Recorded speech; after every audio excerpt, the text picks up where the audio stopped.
Hello दोस्तों, कैसे हैं आप सब। उम्मीद करते हैं अच्छे होंगे। आज इस वीडियो ब्लॉग में बात करने वाले हैं एक ऐसी टेलीकॉम कंपनी के बारे में जिसने पूरे भारत के 100% मार्केट को कंट्रोल कर रखा था। एक टाइम था उसने 10,000 करोड़ से अधिक प्रॉफिट कमाया और एक टाइम ऐसा भी आया उस कंपनी को 14,000 करोड़ से अधिक घाटा भी हुआ। हम बात करने वाले हैं बीएसएनएल के बारे में। भारत में एक समय ऐसा था, लोग अपने रिलेटिव से, अपने संबंधी से, अपने दोस्तों से बात करने के लिए लेटर, तार, फैक्स का यूज किया करते थे। लेकिन जैसे जैसे संचार क्रांति बढ़ी वैसे वैसे हमारा देश टेक्नोलॉजी में आगे बढ़ा। लोग टेलीफोन बूथ का यूज करने लगे, लैंडलाइन का यूज करने लगे। धीरे धीरे कम्युनिकेशन टेक्नोलॉजी आगे बढ़ी और अक्टूबर 2000 में एक कंपनी की स्थापना होता है जिसका नाम होता है बीएसएनएल, भारत संचार निगम लिमिटेड।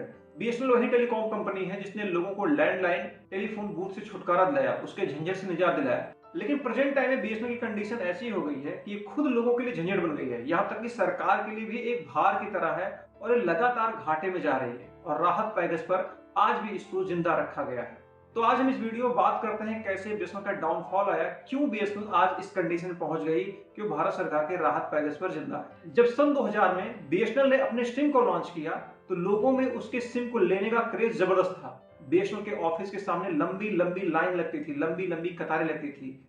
लगभग 2-2, 3-3 दिन तक लोग लाइनों में खड़े रहते थे, फिर भी उनको सिम नहीं मिल पाता था। हालत ये हो गई थी, जिस सिम कार्ड का दाम 300-400 रुपए है, उस सिम को ब्लैक में 1,000 से लेके 3-3, 4-4 हजार रुपए तक बेचा जा रहा था। बीएसएनएल के शेयर में 100% गवर्नमेंट का इन्वेस्ट था, यानी कि पूरी तरीके से ये गवर्नमेंट कंपनी थी।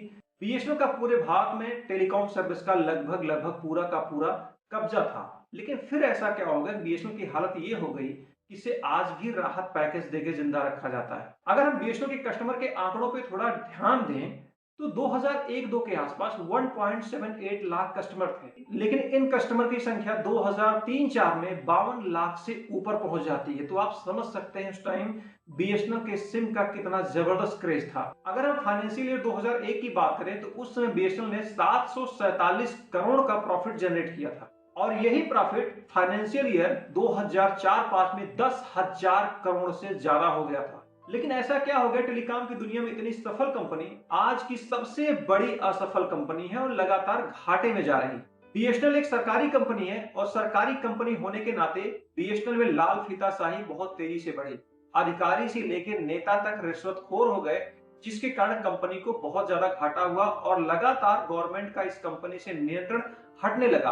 और जैसे जैसे गवर्नमेंट का इस पे नियंत्रण हटा वैसे वैसे इस कंपनी की सर्विस खराब हुई, ग्राहक परेशान होने लगे और उस टाइम पे बहुत सारी कंपनियां भी टेलीकॉम में एंटर कर चुकी थी जो इसको कम्पिटिट कर रही थी और ग्राहक धीरे धीरे उन कंपनियों की तरफ शिफ्ट हो रहे थे। 2004 के टाइम पे यूपीए फर्स्ट की गवर्नमेंट रहती है और यूपीए फर्स्ट में टेलीकॉम मिनिस्टर रहते हैं दयानिधि मारन। दयानिधि के ऊपर आरोप लगता है कि बीएसएनएल के अधिकारियों के साथ मिलकर चेन्नई में अपने 2 घरों में टेलीफोन एक्सचेंज लगवाया है और उस टेलीफोन एक्सचेंज का इस्तेमाल अपने भाई कलानिधि मारन के सन टीवी को लाभ पहुंचाने में कर रहे हैं और इस बात का खुलासा हो जाता है। उसके बाद दयानिधि मारन को टेलीकॉम मिनिस्टर पद से हटा दिया जाता है।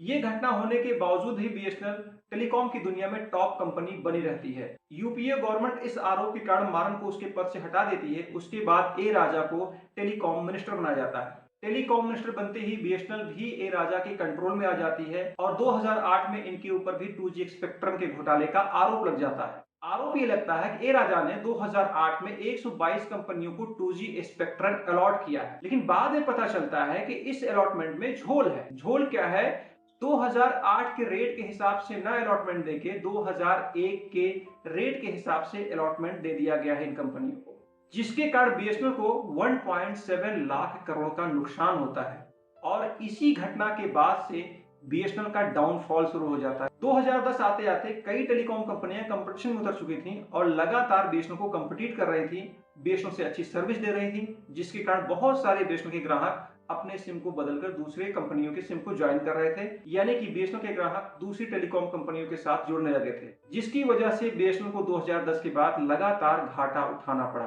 बीएसएनएल ने 2005 में 10,000 करोड़ से ज्यादा प्रॉफिट कमाया, जबकि जियो ने 2016-17 के आसपास 12,000 करोड़ का प्रॉफिट कमाया। आप सोच सकते हैं 2005 में रुपए की वैल्यू क्या रही होगी और 10,000 करोड़ की वैल्यू को आप आंक सकते हैं। जियो वो आंकड़ा अभी भी समझ लीजिए छू नहीं पाया है, लेकिन बीएसएनएल को लाल फीताशाही ने ऐसे जकड़ रखा था, इसका दम घुट गया और इस कदर घुट गया कि लगातार घाटे में जा रही है। बीएसएनएल 2001 से लेकर 2010 तक लगभग 40,000 करोड़ का प्रॉफिट कमाई है।